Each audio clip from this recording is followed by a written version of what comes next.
There's no feeling more intense than starting over. If you delete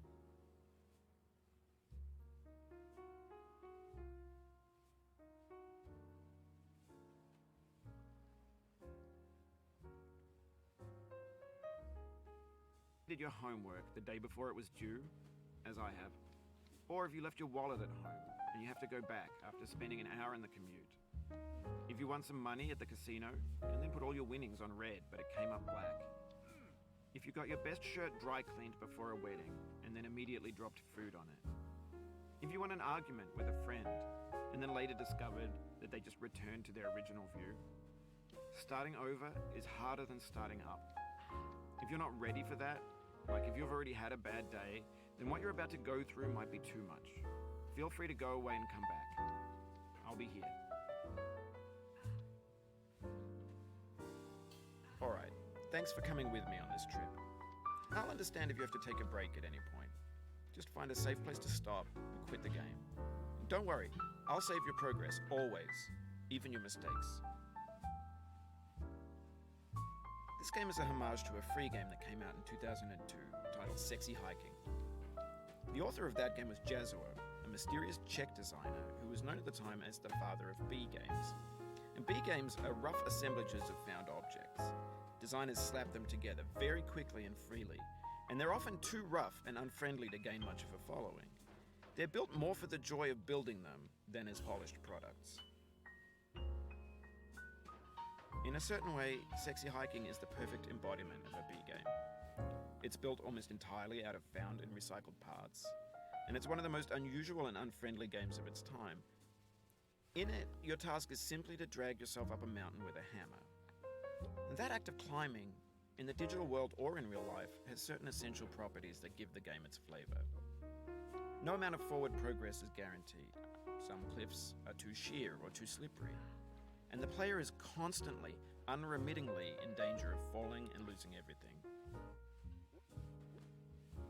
Anyway, when you start Sexy Hiking, you're standing next to this dead tree that blocks the way to the entire rest of the game. It might take you an hour to get over that tree, and a lot of people never got past it. You prod and you poke at it, exploring the limits of your reach and your strength, trying to find a way up and over. And there's a sense of truth in that lack of compromise.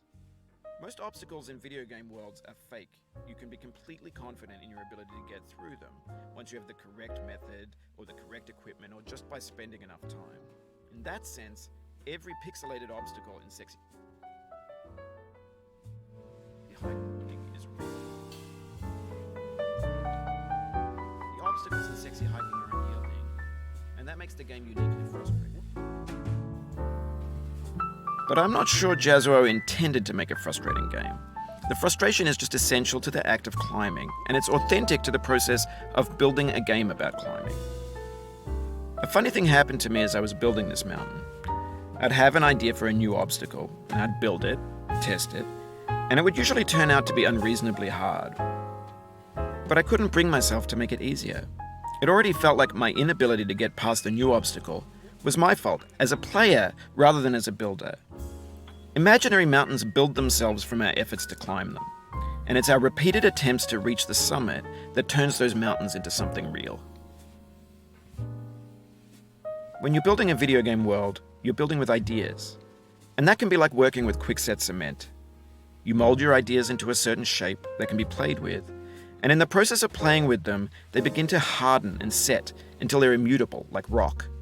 And at that point, you can't change the world, not without breaking it into pieces and starting fresh with new ideas.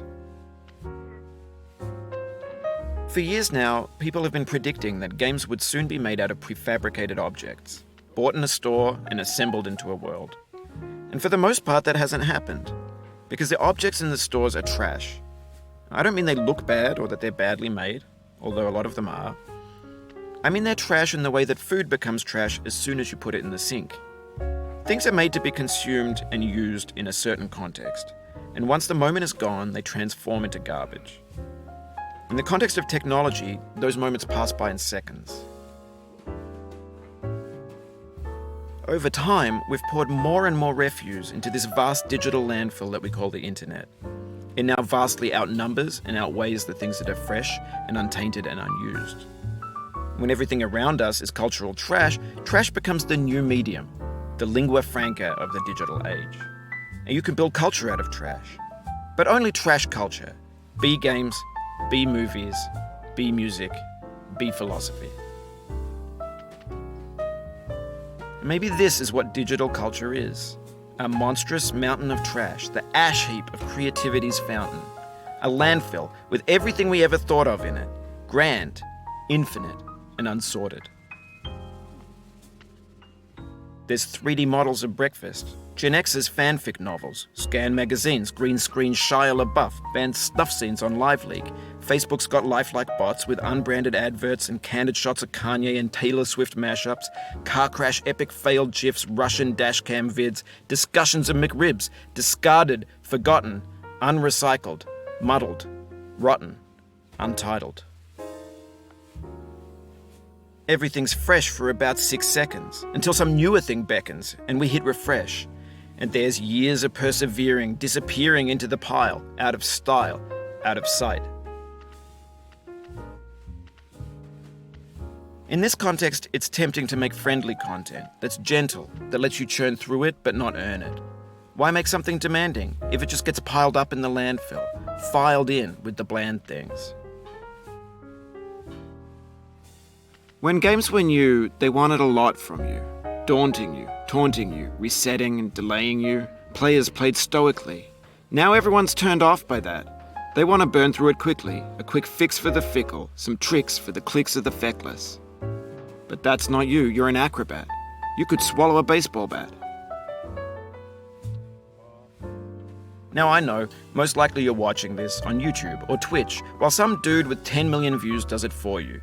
Like a baby bird being fed chewed up food. That's culture too. But on the off chance that you're playing this, what I'm saying is, trash is disposable, but maybe it doesn't have to be approachable.